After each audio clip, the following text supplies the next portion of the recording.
back at it again, episode 10, season 2. I'm one of your co-hosts, Daniel Perez. And I am Messi Morales, and we are your unqualified heroes. Today, we got another special episode, and we're joined by a very special guest. He has amazing content, so we welcome you, Mr. Marvel. There we go. Unmuted. Well, I appreciate y'all having me on tonight. This is going to be a lot of fun. I've been listening to all your episodes, getting caught up. I love y'all's content, so I'm honored to be here. Thank you. We appreciate that. So we'll just go ahead and jump right in. We got James Gunn talking about Marvel, DC crossover, everybody's nerdy wet dream. And I just got a question for you, or for both of you really, is his quote was, when he was asked if it's going to happen, he said, "It's more likely now that I'm in charge." One, do you think this actually happens sometime in the future, whether it's 5, 10, 15 years in the future? And two, if you do think it'll happen, how many years do you think it's going to take? I'll start with you, Mr. Marvel. I mean, we know that Superman Legacy isn't coming out until, 2025? Right. And that's if it's on track, which no movie today is ever on track.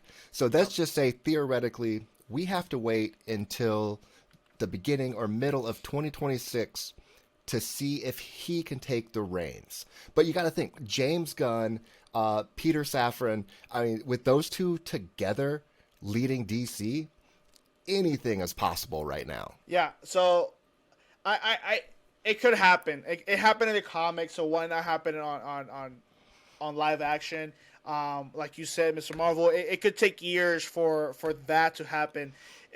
Honestly, it could be by when we're in our 50s. I'm 23, so we're gonna be walking in canes, going to the theater, getting our tickets to see Superman fighting Thor in a big screen. So it could be years for that possibility to happen. I think if we get this, I'd give it 10 years. 10 years from now, because like he was saying, Superman, which is kind of the beginning of his stuff, is in 2025. And you got to give it some time to at least finish out its first chapter, which could potentially take a couple years. So then we go into, say, 2030, and then whatever Marvel's doing at the time, phase 7, 8, I don't even know. And the thing is, say we do get this Marvel DC crossover, what are we getting? Because we already got, they're not gonna bring back Iron Man and Captain America. And if they do, say they do that for Secret Wars, and they're like, "Oh, this is just a cameo." You're telling me they're gonna do another thing and come back for the third time? It's like, bro, you might as well have just kept them here in the first place. Plus, they're going to be mad old. So I don't see that happening. So it's like, if you do even have this Marvel DC crossover, you might not even have the characters that you would, the star characters that you would want in the movie.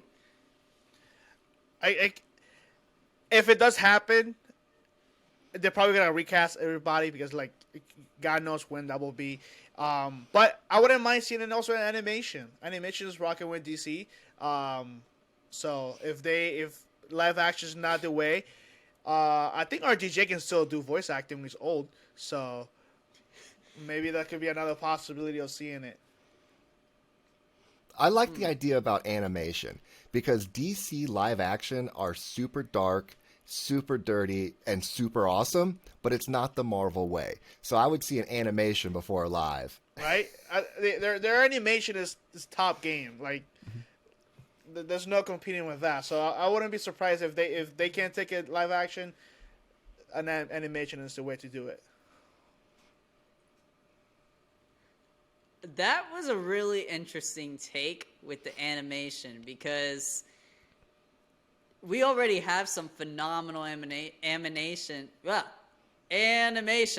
you go. In the cinematic world, with Into the Spider-Verse kind of first bringing it out. Now we're seeing Ninja Turtles kind of doing something similar. Puss in Boots, the second one, top tier movie. also kind of interesting animation. So like we're getting all these cool animations that we really haven't seen before in the past. So I would actually really buy into that Marvel DC animation and make it much easier because you're probably going to have a bunch of different characters, and if you want to do certain actors that are already past a certain age voice acting, there you go. They don't have to look a certain way because you just need their voice. So I really like that. The other thing regarding James Gunn is one of his projects, Creature Commandos, one of the earlier projects, the casting got announced. And while I don't have the full cast with me, Messi might, there are two that stood out to me, which was Frank Grillo, casted as Rick Flag, and David Harbour, also seen in multiple projects, is Frankenstein. And to me, once I heard this casting, honestly, I couldn't help but laugh because I say it all the time as a joke, but it's really not a joke. James Gunn uses actors like recycling.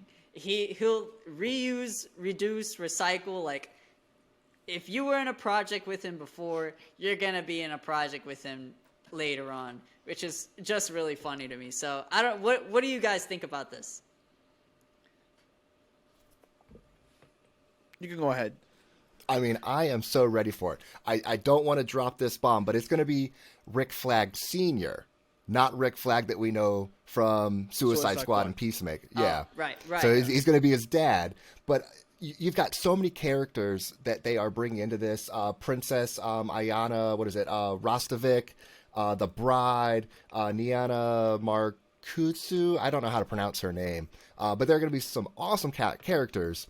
And then you have Alan Tudyk coming in, and he's going to be awesome because his wife actually was the choreographer for the dance and opening of Peacemaker. And I mean, Alan Tudyk he's got his hands in everything, so that's going to be awesome. Yeah, it's a very diverse cast. I was not expecting to see David Harbour. I come to jump the bridge, go to the DC stuff. Right now, he's filming the Thunderbolts and all that stuff right now for Marvels. So I was kind of surprised to see him. And I know Frank, he's done with Marvel after they did him dirty on Civil War with his character. There's a recent interview with him saying like if they want to bring him back, do whatever they want. But I'm done with Marvel. I'm going back. I'm literally jumping the bridge and going to DC and hey, you gotta do what you gotta do. I cannot. He's the most anticipated character that I want to see on this whole roster of characters here. And we got a bunch of people jumping bridges left and right from Marvel to DC and DC to Marvel. I think it partially comes to the fact that the casting crew, like the directors and stuff like that, are already familiar with them. They know that they're good at certain, this genre of movies. And two, we like them in these type of movies. So why not put them in more superhero genre films or shows? Because we're already used to it. So like you guys are saying, this is actually low key a stacked cast, even though it's just their voices. Look, voice acting matters. Let's be real. Voice acting matters, and it's kind of hard. So I'm digging it. I'm ready for it, and I'm pretty excited. I think I don't remember where I had it ranked under my hype rankings for the DC project. But I will ask you, Mr. Marvin, because you obviously weren't here for that. What are you most excited for in this slate of 10 projects that he had announced, even though he hasn't fully announced everything, but in this projects, what are you most excited for and least excited for? I mean, I'm definitely most excited for Superman Legacy. That just hands down, Superman's my jam. I mean, I am Mr. Marvel, but you can't top Superman. He's just a badass. I really don't think I have anything on the low side of the list. I feel like they're all going to be even until I see Superman. And again, it goes back to what I said before. Once I see that movie, I'm going to really be able to gauge where we're going with the new DC universe. That's good. Messi actually had said something before quite a long time ago in regarding that. He said Superman is really going to be the telling of the future of DC. That Yeah. if that bombs, then That's it. The James Gunn will probably be done. And the expectations are really, really high for this Superman movie, because after what they did with Henry Cavill, with teasing him coming back, and then a couple months later saying they dropped him, and then James Gunn say he never was hired for the Superman role for his movie. The heat is on him, like, is really high, and the expectation, and people will like him to succeed on this movie. But people are also mad about Henry Cavill being fired, quote unquote, never hired. But yeah, it's a movie bomb. I think everything after is not gonna be that great money wise, quality wise, and how the movie will look. James Gunn will give it his best. We've seen his work before, and with the Guardians of the Galaxy 1 and 2 and Suicide Squad, we see his work, and his work is pretty good. But yet again, it's our job to make it happen for any other future projects. If we don't go see it, nothing's gonna be big. So hope it doesn't bomb. Yeah. Something that was interesting that I didn't really have in my notes is the box office with Shazam 100% bombed, and now we're being told that Blue Beetle is going to be connected to James Gunn's DCU. And I wonder, I don't know what you guys' theory on this is, but my theory is I think they came out and announced this so it could do better in the box office, because I think part of the reason Shazam bombed is people didn't want to see a movie that was no longer going to be connected to future DC. What do you guys think? I mean, I agree with that. We were supposed to have, The Rock's Black Adam as our either end credits or our big villain, and he said no. And whatever The Rock says, that goes. Yeah. So I think that really screwed up the movie. But I mean, Zachary Levi, he portrayed Shazam almost perfectly. Yeah. I feel bad for the guy. I mean, he's having a meltdown on, Instagram Live Yep. Yeah. about this. It sucks to see that, because, I mean, we saw him in Thor as one of the Warriors 3, and, that went nowhere. So I wanted to give him very forgettable another moment. shot. Yeah. And when he took that role, Yeah.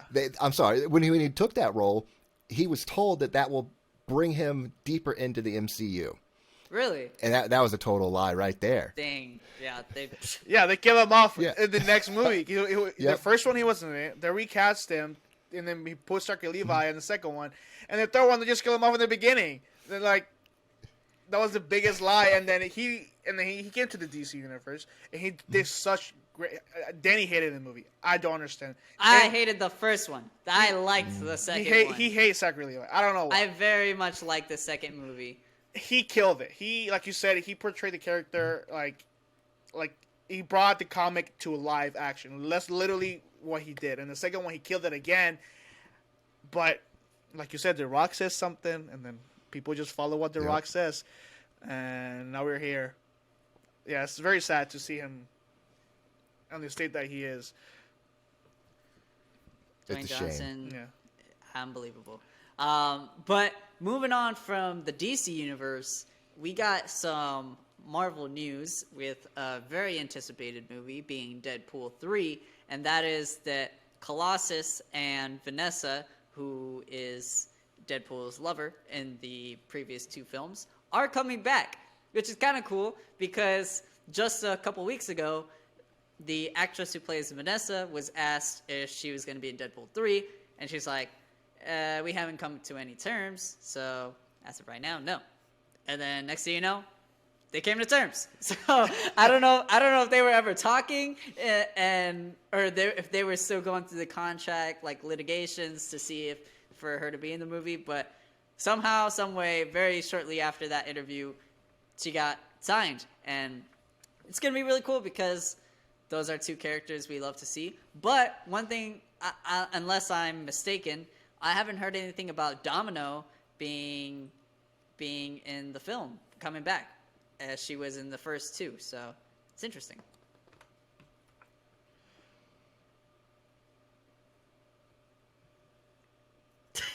What do you guys think about? What do you guys think about them coming back?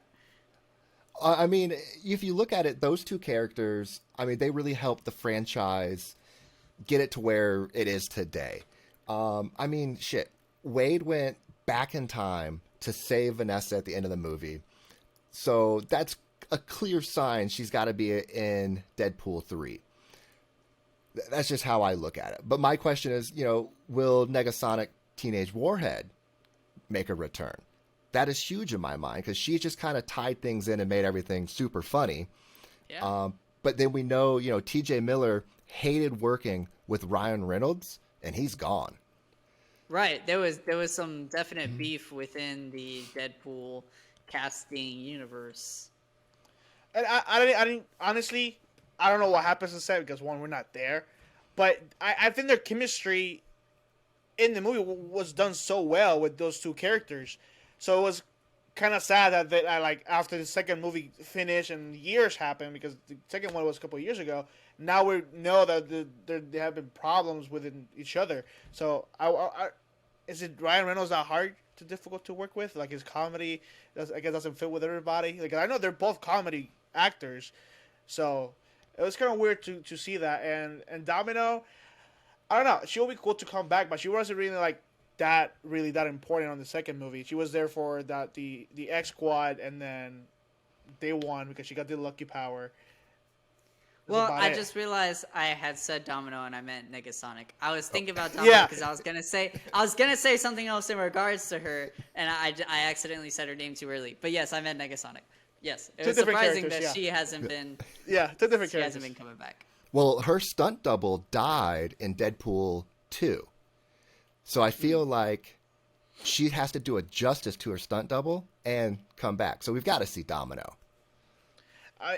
She was a pretty cool character, and plus she got lucky on her side, so nothing can really stop her. But what we have heard from Deadpool 3 is a time travel movie and time jumping or whatever you want to call it. I don't really think there's going to be much of the characters of the Deadpool universe going to be involved in the movie, unless they're in the very beginning with his with Vanessa. In that case, in the beginning, we can see the aftermath of the second movie when he saves her from the bullet. We can see that, and then we can see Colossus as well for a short period of time. But I don't think they will going to be heavily involved in the movie as they were on the first two movies. Because what are they going to be following Wade? And then eventually they're going to get Wolverine, and then apparently the TVA is going to be involved in this because of the time he's fixing, and he fixed the timeline with the X-Men movies. That was pretty funny when he killed himself. But I don't know. If they do show up, like I said, I think they're going to be there for a short period of time just to see the aftermath of the second movie, and then that's it. They're going to be not relevant to the story. Well, something that was also interesting that Mr. Marvel was referencing in this whole casting kind of drama, but it has nothing really to do with the drama, but just something I found interesting was it was recently announced either today or yesterday, it's probably yesterday, that the cinematographer for Deadpool 3 is going to be the same person who also worked on Free Guy, which the director is also the same director who worked on Free Guy. So I guess he just pulling in people from that he already worked with on Free Guy. I don't know. I mean, I get it that all these people like James Gunn and the director of Deadpool 3, all these people are like, I'm going to just use the same people I know. But also, we kind of want to see branch out and get new people. I do think I see what you're trying to say, but the thing is, yes, it's good to branch out and see other directors, other points of view. Yes, but right now, with how the Fox universe left, because this is quote unquote the first, other than the boner joke they did on WandaVision with this guy coming back, this is technically the first X-Men character that's going to be in the MCU. Technically. Because he's not swapping, he's not being brainwashed, he's literally the same person. So I think they have to play it safe. So bringing that Professor person, X. technically speaking, is not from the Fox. He's from the animated X-Men show. I So guess. it's not technically the same. It's the same actor, yeah, but it's not the same character per se that we saw in those movies. So I think they have to play it safe, and by playing it safe is bringing that person who did Free Guy, and that movie was awesome. It did pretty good in the box office for being a game movie. It was surprisingly good. Exactly, Honestly, yeah. it was better than I It was expected. really good. So they have to play it safe and bringing people who knows what they're doing. Not saying the other directors doesn't know what they're doing, but they know what they can do because they have seen it before and they have success while doing it. So doing this, it's not surprising. They have to play smart. Yeah, I agree. But changing topics into something that is still going on and very close to ending is Mandalorian Season 3. We are in the finale coming up. That previous episode just aired not too long ago, and there was a lot that went on in this episode. This was the episode that many fans have been waiting for. I know not very many people were happy with the trajectory of Season 3 and some of the episodes that they were getting. They kind of wanted what happened here. And you know what? We got it. Patience is the greatest virtue. We need patience. And we got what we wanted. So there was a ton that happened. And before we kind of like dive deeper into this episode, what were your kind of like just reactions to this episode? I'll start with you, Mr. Marvel. I mean, this episode was freaking insane. Just the fact that, I mean, even John Favreau's character, Paz Vizsla? Paz Vizsla. Yeah. Just goes ham on these guys and just kills so many people, but then dies. That just ruined the series for me. I can't believe that he would sacrifice himself like that. It's like, dude, you made this happen and you're killing yourself. So there's got to be something else He's been in the there. show for so long. So But it was crazy. That episode, it was definitely the penultimate episode, and I enjoyed it through and through. I've enjoyed The Mandalorian. I even enjoyed The Mandalorian 2.5 when they introduced Boba Fett. I mean, yeah, I agreed. Messi, what do you think about this episode? I gotta be honest. I was giving this season so much hate because I didn't know whether they were taking it. Whatever. Yeah, it's not what we expected to because there's no really like a plan. But this episode made it more clear. The plan is to. It's been clear the whole season, but the whole point is to get their planet back and restore their people. That's the whole point. But Uno Reverse, they're there the whole time. They're trying to keep him away from the thing, and now there's more rumors about the lady that builds everything. I forgot her name, but she's the armorer. She's evil somehow, some shape or form. She's evil now. Or is she? Dun, dun, dun. Yeah, she's evil. She left the place before it started. How did all those people get Beskar armor? Her helmet matches very clearly to Moff Gideon's helmet. I think they're doing it. I think they're in a relationship and doing something. But I think this episode was pretty great. Two things about this episode. I really hate Grogu getting the robot and pressing yes. That was so funny. That was really annoying. I saw if Pedro Pascal was there, I know he's not on the suit this whole time, but I know he was there, he would have slapped Grogu's face. Like, stop it. And the second part, freaking John Favreau dying. Like, John died. Like, honestly, I did not know who. All this whole time, I did not know John Favreau was a voice actor. You didn't know he was playing Paz? I did not know until the last episode. I was like, who the hell is this dude? I need to know who's voice acting, who's under the mask. And it's John. Of course, he's the best character. He was one of the best Mandalorians. And then he just not surprised. Sacrificed. I mean, when you saw Bo-Katan make the hole on the wall, it was kind of small. So did she do it on purpose?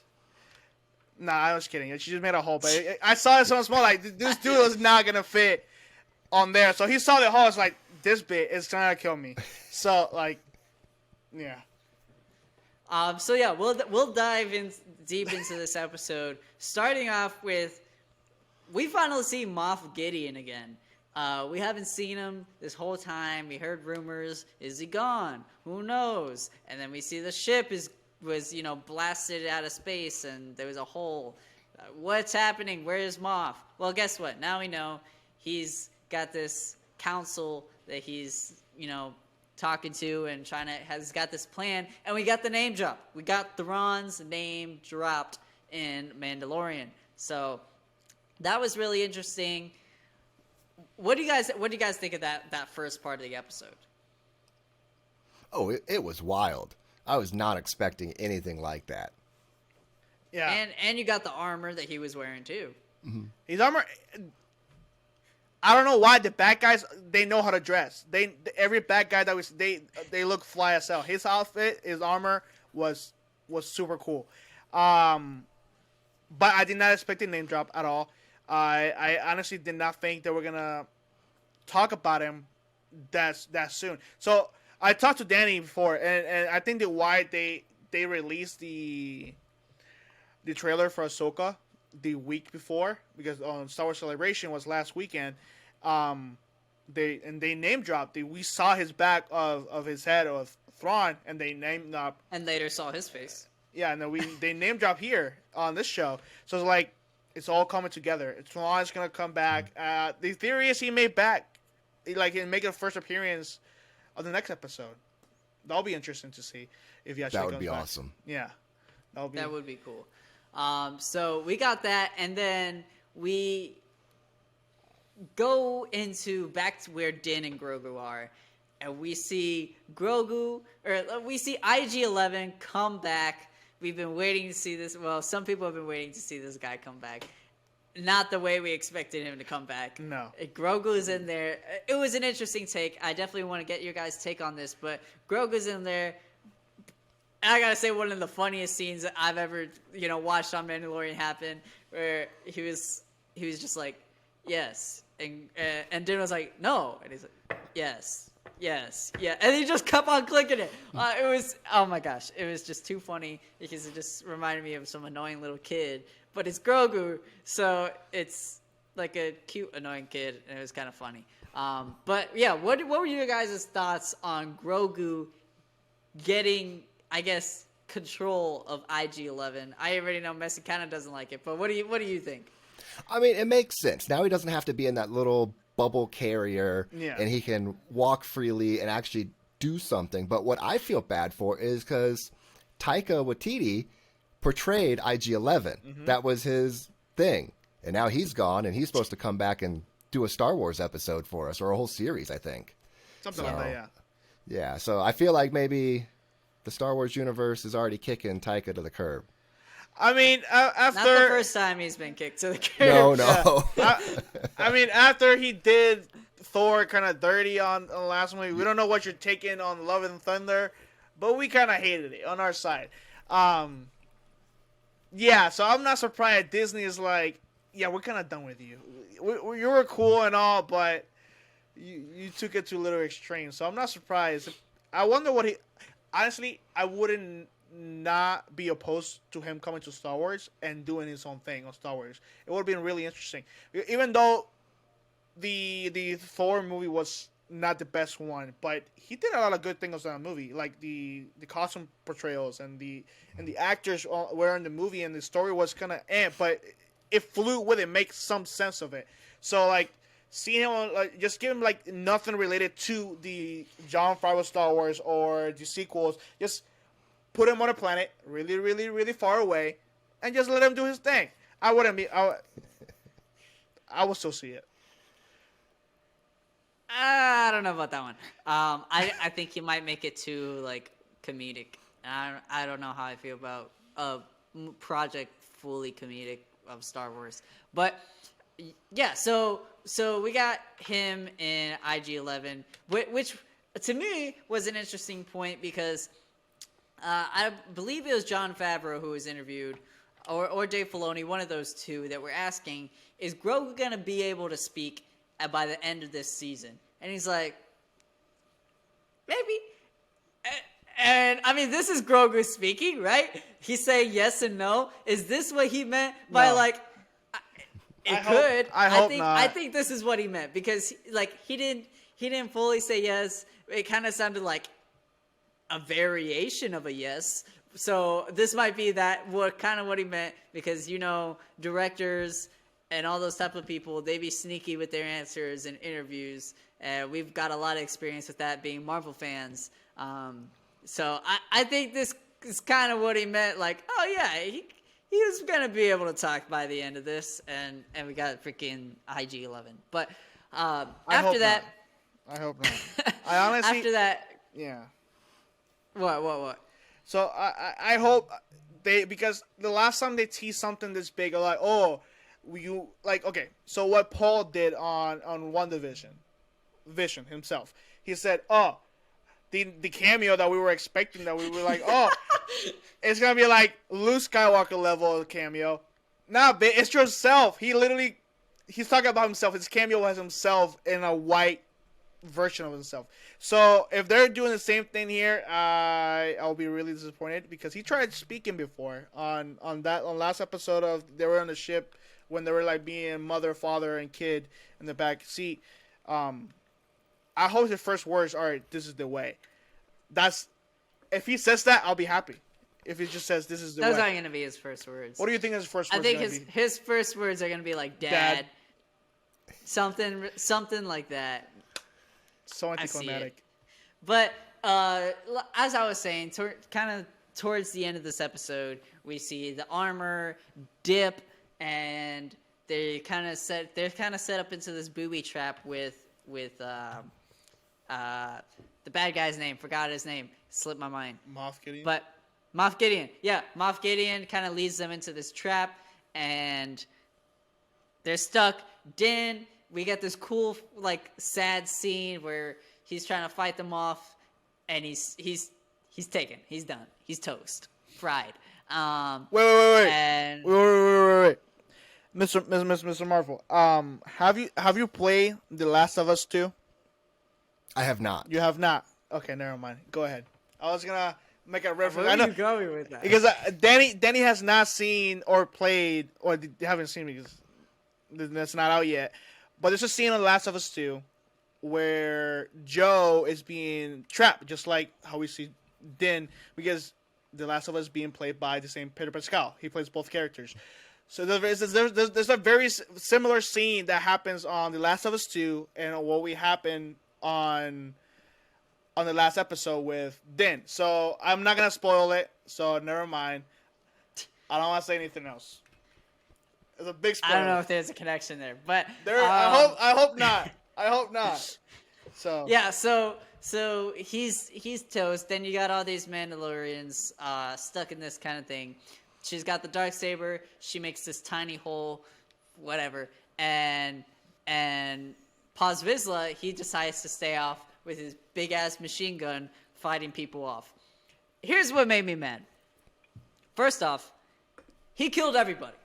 He killed everybody with the exception of the 3 dope-ass red suit people. I forget the name, but the clones, I don't know. Imperial Troopers. The Imperial Troopers, right. That we haven't seen since the sequels. And he killed everybody except those 3. So you're telling I promise you if the rest of the Mandalorians had stayed, they would have been fine. But they dipped. He stayed. And obviously, he cannot take on 3 dope Imperial Troopers. So that's kind of what happened.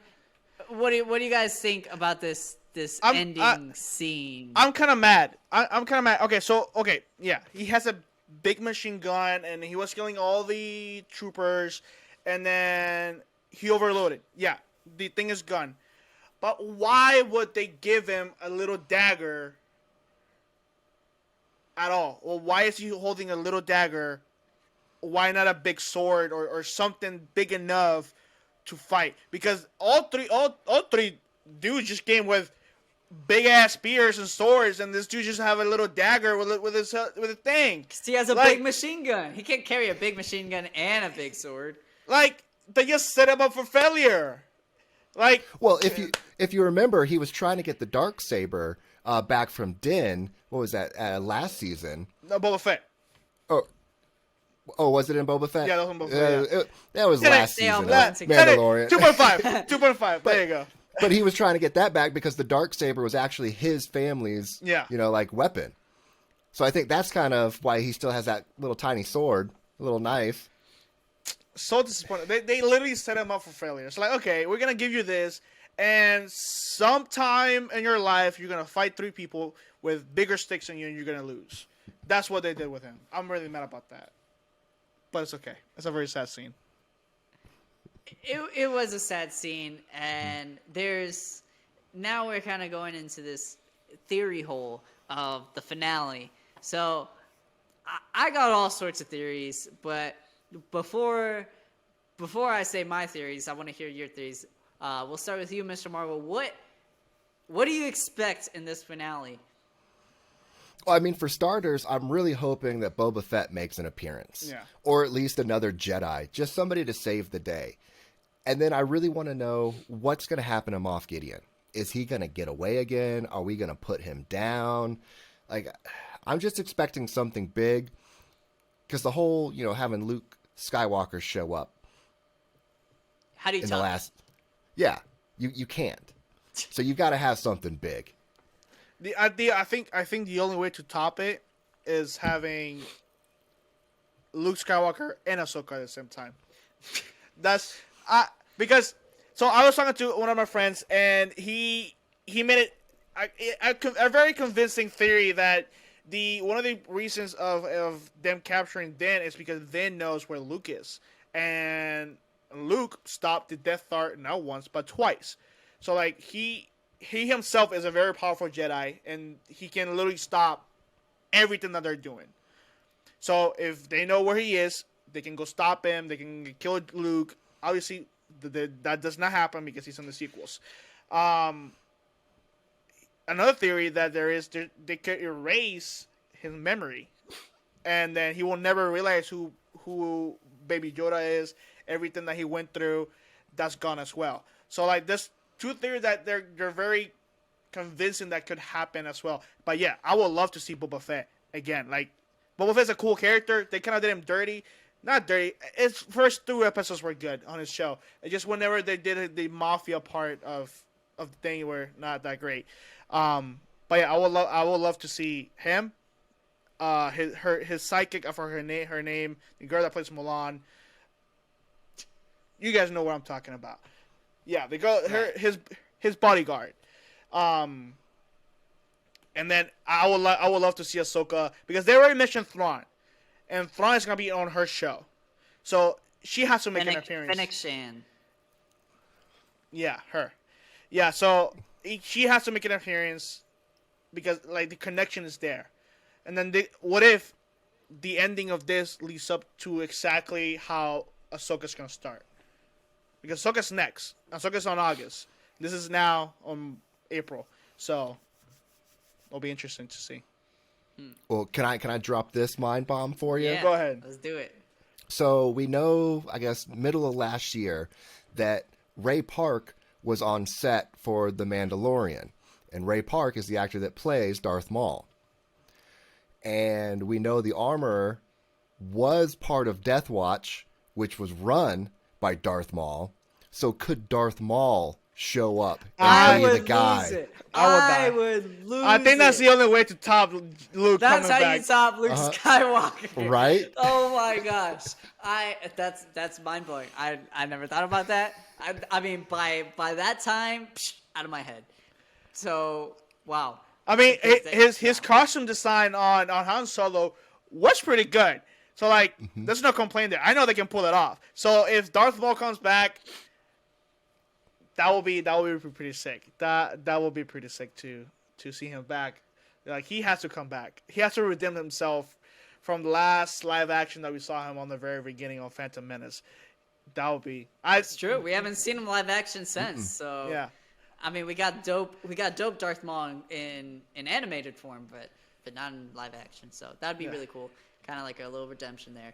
I got all tons of theories. One, I think Thrawn makes a cameo in the finale, leading up to Ahsoka, as you guys were saying, kind of the connection there. This Mando universe that Jon Favreau is trying to put the pieces together for the big final movie.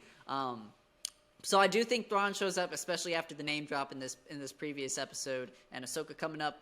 As far as bad guys, I know the armor is a very popular theory that has shown up a lot in TikTok and a lot of people's minds, and I do vibe with that. However, I do want to suggest one that is not as popular, and I think could be a very real possibility, is Casca Reeves, Sasha Banks' character.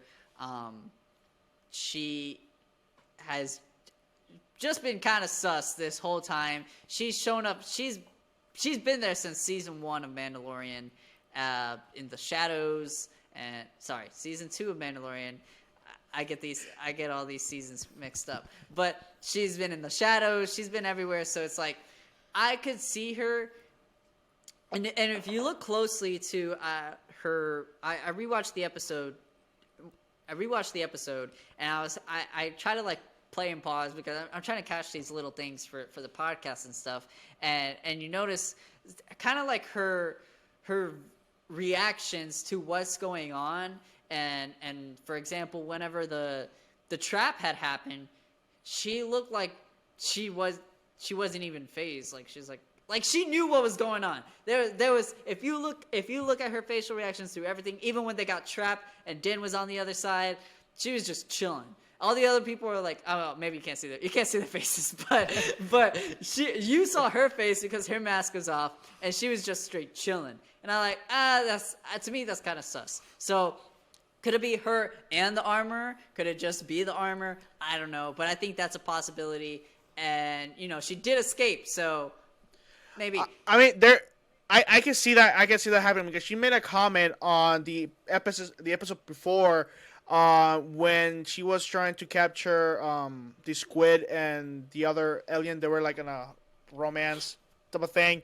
And then there were the money, something about the money. Yeah, so like you can buy our name at the right price. Our loyalty, yeah. That was kind of sus of what, like, why would you say something like that? Why name drop it? And she didn't offer to go until after Grogu, after Din said, "Yeah, I'm going, and Grogu's coming with me."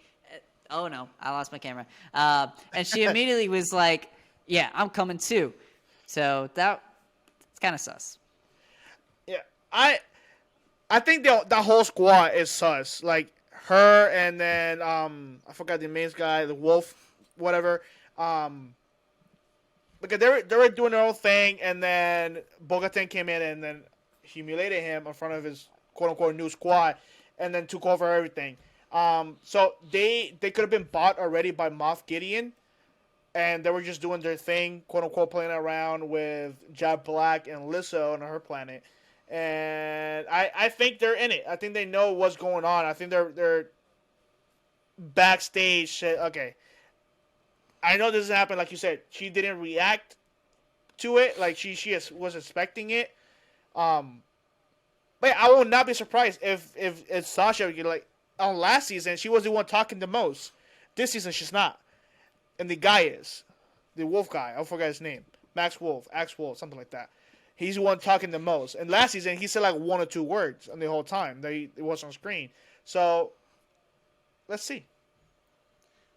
And I do buy the theory Mr. Marvel said of Boba Fett coming back, because they're all connected. And if they're all connected, and Mando goes and saves Boba Fett's ass in his season, literally and figuratively, then you got to do something for this man, because you have to. You got to do something, or else then that's just messed up. So I do expect Boba Fett to come back. I don't know about the Darth Maul one, but man, I would be hype as heck to see that. So, and then I did hear one theory. I do want to run this by you guys.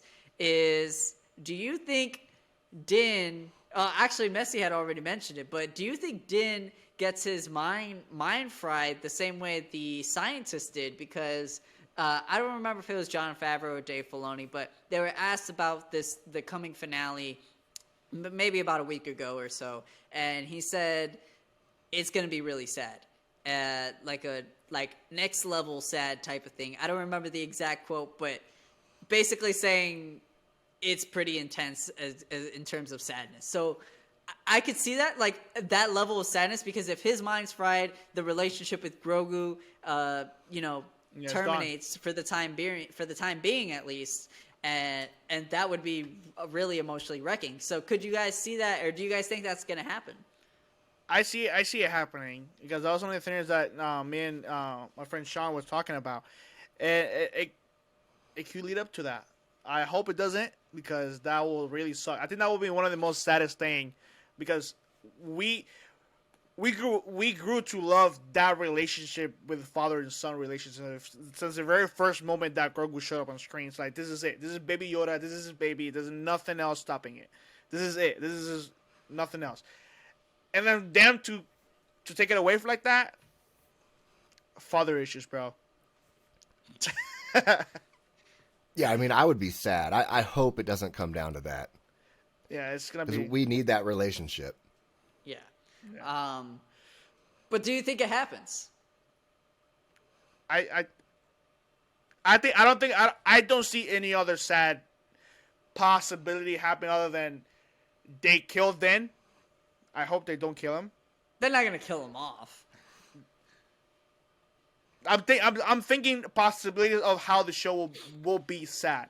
Either they kill him off, or they're really, really sad when they erase his memory, and Grogu is left alone because he has no relationship after they erase his memory towards each other. That will be the number one saddest. Second one, they kill him off, and that's it. I'd say Bo-Katan, she dies. Ooh, That's where I'm going with it. that would be interesting. Bo-Katan dying. Talking about her. That's another theory that she'll be writing the Mythosaur. the Mythosaur on this episode. Could the maybe. Mythosaur come back? Because that was kind They of like a teased big them. thing halfway Yeah. through the season. So Yeah, I could see the Mythosaur coming back, but it's just, I think I don't know the runtime of this final episode, but I don't know if they're gonna have time to put all these things in. I don't know. Well, they can have end credits. That's okay. Post credit scene. I don't think they do post credit scenes for Mandalorian. Yeah, they did. They had one last season for the Book of Boba They had a Fett. that Boba Fett doesn't count. What do you mean? They had a Book of Boba Fett teaser. They're like, okay, so next time we see any Mandalorian stuff, will be in the Book of Boba Fett. Why can't they just do 5 end credit scenes of each theory that we said? 5 end credit scenes. One for Darth Maul, one for the big dinosaur coming out of nowhere. I don't see why not. If they're just having a 40-minute episode, I don't see why not. I don't know about that one. But so the last topic is gonna be the Harry Potter series at HBO Max, also known as Max, which whatever, has been announced. I don't remember. Did it have a release date? Not yet.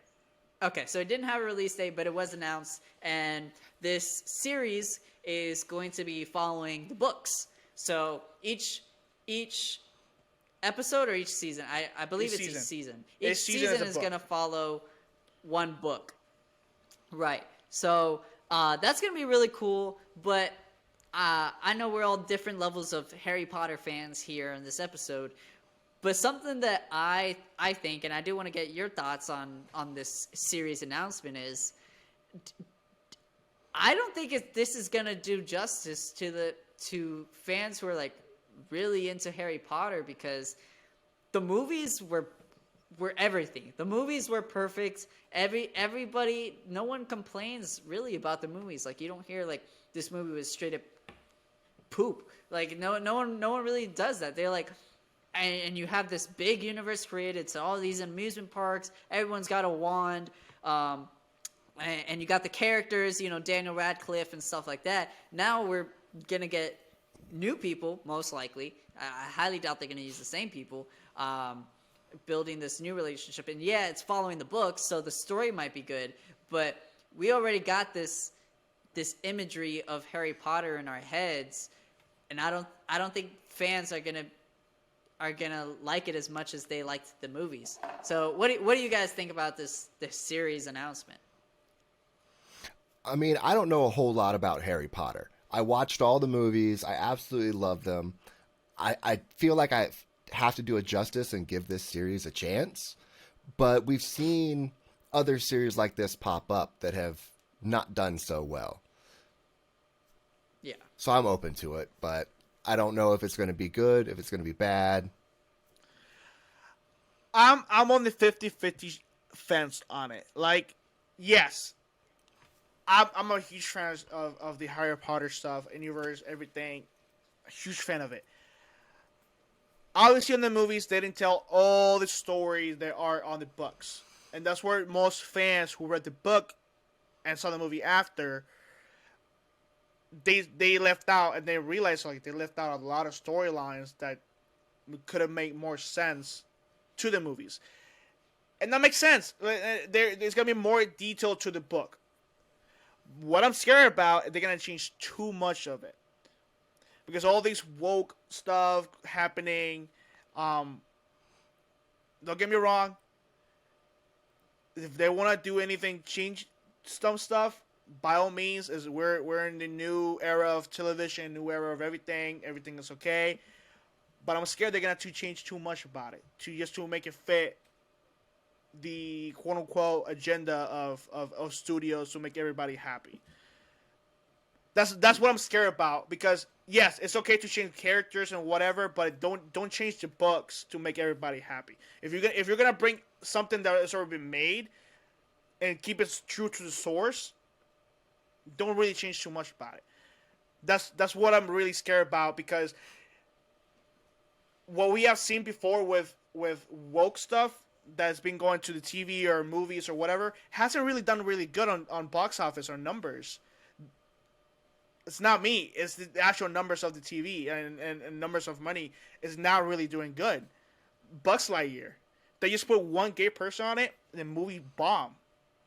Movie was and it good. wasn't even that bad of a movie. The movie was pretty good. But there's a lot of backlash towards people that feel a certain way about that exactly. kind of stuff. So Bucks Lightyear, it's literally a kids movie. There's literally no agenda in it. It's just a kids movie, and it bombed. So that's why I'm afraid if they change too much of it, and the world has two views of the whole point of it, I'm scared that's not gonna.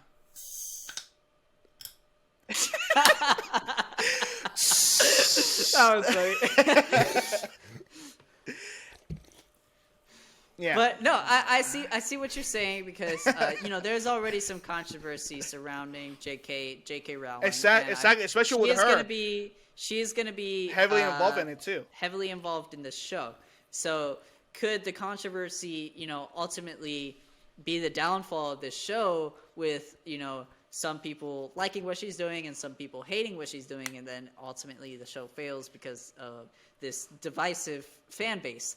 And but one thing I do have going for it is HBO Max/Max has put out great content shows lately these past few years. So if they keep going towards that trend, and look, Messi's wearing a House of Dragons, season 2 is coming up, but if they just started filming, if they keep going towards this trend of great shows, I think it could be a very good, very well, well off show, because they really haven't put, like, as far as stuff in relation to other previous things in the past, they haven't put out bad content. But going into that, I do something that just, I don't know about irks me, or I don't know if this bothers you or not, but we're now in the age, we've been in this age for the past couple years, where no, the creativity is gone. The creativity of cinema is gone, with the exception of a few things.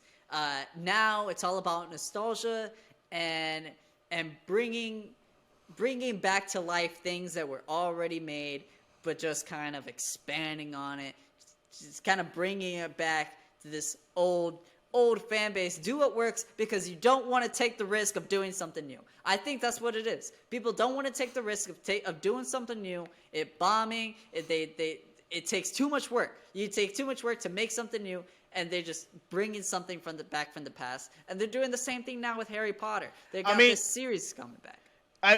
And yeah, we have seen it done, especially with the Harry Potter universe. They brought 3 movies with the Fantastic Beasts, 1, 2, and 3. 1 was good, 2 was meh, and 3 was trash. Like, it's new, quote unquote new, because it's not really in relation to the Harry Potter stuff. And it failed. So now they're going back to going back to nostalgia. So I don't know about you, Mr. Marvel or Messi, but to me that kind of bothers me. It's like, yes, I love nostalgia. Don't get me wrong. I love seeing these things that I used to love in the past and getting that feeling. But also there's another side of me that's like, the creativity is where the magic is. Like that's what make us love something new and bring something new, that now we have something for our kids to grow up on the same way we grew up on certain things. But no one's really doing that anymore. Well, that's Hollywood for you. There's usually about 10 to 15 scripts that just keep on getting recycled over and over again. And it's sad, but we need new, fresh content. And the sad thing about that is every time they try to do something new, it bombs. It doesn't really go that good. Can you really name 10 movies from the past 5 years other than MCU, Star Wars, or already part of a established franchise that has done really good? I can't really name a lot of movies that are like this, like. You think of all the stuff that's done good. Avatar 2, that was back from 2009. Top Gun 2, or the sequel to Top Gun, that was back in forever over ago. 30 years ago. Yeah. All these things that's literally just coming back, and they do good in the box office, and sometimes they're very good movies. But the creativity, I don't know when it's going to come back, or if it ever comes back. I'm sure it will. The thing is, it's there. It's got to die. The creative people are there. Thing is, it's Hollywood. Hollywood only cares about what makes money. What is bringing them pockets to their money to their pockets? What is that? Nostalgia. Bringing back what people love. Bringing back like actors. Bring like that. Not only one franchise did it. Like 3 franchises did the same thing. They brought actors back just for the pleasing us. Marvel did it with Spider-Man. Ghostbusters did it with their Ghostbusters. And Jurassic Park, they brought the character from Jurassic Park to Jurassic World. Like, it's this very annoying lack of creative, but there's people creative on Hollywood. Like this movie that won the Best Picture on last Oscars on this year or last year. Everything else. All at once. That movie was awesome. And yet again, it's not your typical franchise that, wow, like one of these things, and that movie was good. Like, it's really hard to pick what movie goes to go that big. But it's really hard for people who want to make it big, but they're not trying as hard because they know their movie's not gonna go anywhere. It's a very hard 50-50, and not even 75-25. No, I agree, and that's good. Mr. Marvel, do you have anything else to add on to that? No, I mean, you're spot on there. I'm just with the Ghostbusters. We had 3 amazing Ghostbusters movies. Then it comes back with an all-female cast. It was hilarious, but it bombed. So now they try to revive it with a younger cast, and then taking it back to the original cast. And it's like, come on, you're recycling a perfectly good franchise that should have just literally been left dead. Right. And Peter Pan. We got another Peter Pan coming out. That's like the 20th Peter Pan. No, I mean Peter Pan. Talking about Peter Pan. Mermaid, all the live actions now. Every animation is going into live action. Lion King. I want to say something about Peter Pan, and this is something that's like obviously 100% not what the topic is about. But I want to see a Peter Pan story of when Peter Pan is the actual villain of the story, and Captain Hook is one of the kids that escaped him when he was a kid, because the old thing is he brings kids from the real world to Neverland, and then all those kids grew up, and he can't because he's dead. He's a ghost, and he's haunting the whole island. And the Captain Hook was one of the kids. Imagine Peter Pan is the villain and Captain Hook is the real thing, the real hero. Boom. That's what we need. Because Tinkerbell, fairies or whatever, are supposed to be like these little demons that eat people. So where's that Peter Pan? We need that Peter Pan. We're not getting that dark Peter Pan in Disney. Not in Disney. We got that. Disney. What the what was it? Pooh Bear. The right. Pooh, I don't know. I forgot what it was. But that wasn't associated with Disney. Yes, not associated, but it was the characters. We had Christopher Robin, we had Pooh, everything. We had Piglet. It was because they lost the rights to Winnie the Pooh. So they picked it up and went with it. And Mickey Mouse, the rights are gone at the end of this year. Yep. Right. So is somebody going to pick up Mickey Mouse and do something different? Ooh. Although I highly doubt Disney would let that slide. But they just keep on recycling. Like, look at Pixar. They said they'll never do another sequel after, the last Toy Story? And now they're coming out with a Toy Story number 5? Toy Story 5. Why? Money. Yeah, money. I mean, I wasn't really a fan of the fourth one. I don't know if you guys were. I really wasn't a big fan of the fourth one. I love how the third one ended. It was a great experience in the movie theater. I cried. I thought those toys were gonna be done, toasted, but no. Toasted. They got saved. Yeah, but that little Forky, I'm trash. That's classic. Yeah, the movie's trash. Yeah.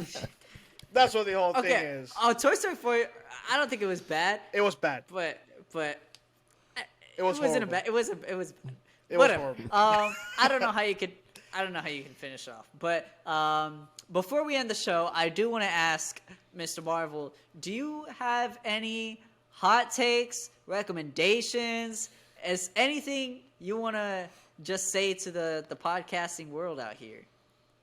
I mean, if you guys are ready for the Creature Commandos, you've got to go watch Suicide Squad. You've got to go watch Peacemaker. And I think there's even another Peacemaker 2 in the works right now, or just wrapped. So you got to get out there and watch that, get caught up on it, figure out, understand who Weasel is, because it's really going to be tied around Weasel. Oh, yeah, we love Weasel. Oh, speaking of him, the Sean's Gunn brother, I forgot, one of the Gunn brothers, he's coming back again. And you said his name. Yeah, Sean Gunn. Sean Gunn, yeah. He's one of the most recycled persons on the James Gunn universe. Like all the movies he's done. I think this is like four characters or 3 characters he plays on DC already. He has the Weasel, he has Calendar Man, and now the new character that he's playing on this show. That's 3 characters, and how many movies? In the same universe. In the same universe. So like, yep. Come on, James Gunn. Hire new people, bro. He's trying to save money. You just now he's got his wife and everything. That's true. Yeah, so you got your wife, you got your brother. It's just a family-run business. That's all it is. I do have one question for you before we cap off the show, and we're just gonna leave it at this. No explanation. I just want to hear the answer. Team Cap or Team Iron Man? Oh, come on. Have you listened to my episode? Because I am Team Cap all the way. We have. I've listened to the episode, but I want to hear the people who don't listen to your episode. I kind of wanted to lead into that because I wanted to hear your answer, and then I was gonna say, go ahead. Well, I'll let you do that whenever we introduce outro, which we're gonna do now. So, where you can say where they found you, all your work. You can just recommend. You can definitely. You can check out Mr. Marvel's Minutes on every podcast platform there is. Unfortunately, I am on a podcast hiatus. I have taken on a new role as a content creator for Twitch Gaming. I am now a sponsored video game player. I've got like 6 different sponsors, working on more. So I'm putting podcasting off to the side for a little bit to pursue a career in playing video games, which that's everybody's. For real. That's a dream. Oh, yeah. Congratulations, bro. Where can I sign up to this? Right? It is a full-time job. Like, it's no joke what I have to do to put the work into this. And I thought podcasting was going to be that outlet when I started last year. And the community is great. The people are great. But, sponsors don't sponsor podcasts. Right. Podcasts are all about ads. And then eventually, once you get the ads, then you can monetize. But gaming, when you're good, you've got the marketing background. I am jamming. I mean, we're sponsored by all these companies. I won't even name drop them. Check me out on Twitch. For those out there that are interested, what type of gaming are you playing? So I am a variety gamer. I switch it up. I do Modern Warfare Mondays. I do Fall Guys Fridays. I do spooky games on Thursdays. Right now I am playing X Defiant, which is the new game coming out from Ubisoft. It is in a closed beta, so I'm playing the hell out of it this week. It will be a free game on every platform once it drops. You won't have to spend a dime on this. And this is a mix between Apex, Call of Duty, all your favorite first-person shooters. This game is going to be the new big game of 2023. You heard it here first. Yeah, you heard it here first. That's awesome. So yeah, you can find me at Danny42 with 3 N's because 2 N's was taken on Instagram. Please, if you are a person offering money to be my sugar mama, don't follow me. I get at least one of those a day. I don't want you to be my sugar mama. And but if you do want to be that person, you can follow this guy. No, you cannot follow me. But you can follow me at Messi.17_ on Instagram. But if you don't want to follow us, you can always follow us on Unqualified Heroes on TikTok, not Snapchat, Instagram, Facebook, Spotify, Apple Music. Just listen to us, share, comment, and give us your weirdest hot take on any superhero stuff that you want to talk about or any other shows. But if you want to comment specifically on what we talked about today, drop in the comments. We'll comment back to you guys. And again, we want to say thank you to Mr. Marvel for joining us today. It was a great episode. We love having new people here. We love talking about nerd stuff to other nerds. And that's what we're here for. Thank you guys. All right. Unqualified Heroes. Bye, bye, bye, bye.